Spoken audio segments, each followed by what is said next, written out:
So how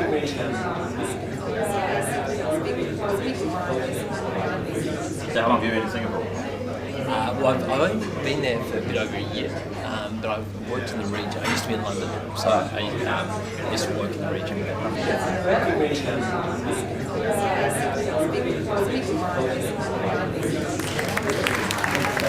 On behalf of Asialink and Baker McKinsey, I would like to welcome you all today to our special event, a discussion entitled Southeast Asia at Crossroads, 3 Ways to Prosperity. To enlighten us with the results of the survey, Dr. Fraser Thompson has come to give us an introduction to the research and the conclusions drawn from that. Thanks very much, John, and thank you to Baker McKinsey for hosting us today and to Asialink for putting this on. We had clients that are coming to us with a lot of interesting questions about is ASEAN going to be the next manufacturing hub of the world? Is it right for consumer demand, or is it yet too early?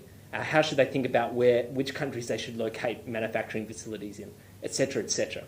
And when we looked at the existing research out there, it tended to be, there's a lot of it, but tended to be very superficial in how they dealt with ASEAN.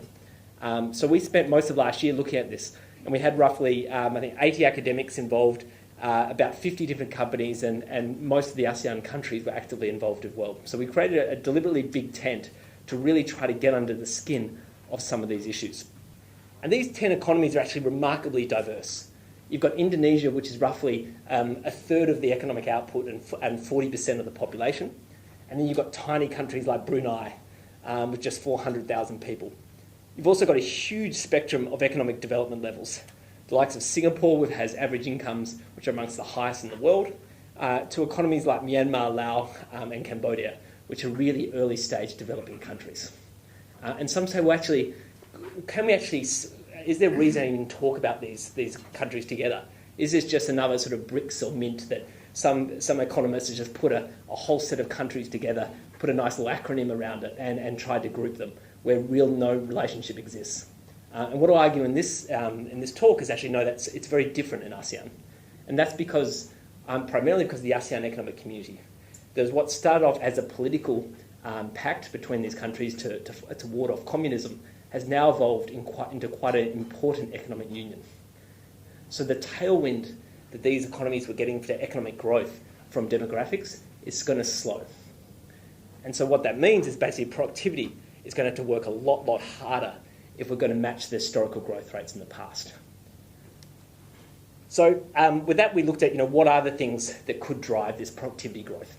And John foreshadowed a little bit of this, that we looked at a range of different issues from shale gas to higher education reform and so forth and so forth. And it's these 3 that we think have overall the biggest potential. And I'll explain a bit of each of them in turn. The first is around capturing a greater share of global flows. And this is both benefiting from China's rebalancing, so some of the manufacturing that was going to China, trying to capture a greater share of that in ASEAN, but also benefiting from this ASEAN economic integration, which I'll talk about in a moment. The second is around urbanisation. Now, urbanisation has been historically the most important driver of economic growth. You can stuff up a lot of things in an economy, but if you've got an urbanising population, it is a really big tailwind for economic growth. And this is a really positive thing in ASEAN. Basically, urbanisation levels are about 30% in ASEAN. Now, you compare that to Latin America, where it's about 70 to 80%. In Europe and North America, over 90%. So there's a huge increase that's going to happen in urbanisation, and that will drive potentially a lot of productivity if it's done in the right way. And we have both very good models of urbanisation in ASEAN, such as Singapore, and some very bad models of urbanisation as well. So it's how they do that trajectory is going to be very important for growth. And then finally, around disruptive technologies. Now, all of us would have heard in the press about 3D printing, big data, mobile internet, cloud computing, and so forth. But the way it's going to play out in ASEAN is going to be very different from many other parts of the world. The first thing to know about disruptive technologies is from a consumer's perspective, that this population loves technology. You've got the 3rd biggest mobile user group in the world, 4th largest internet, and 2nd largest Facebook users.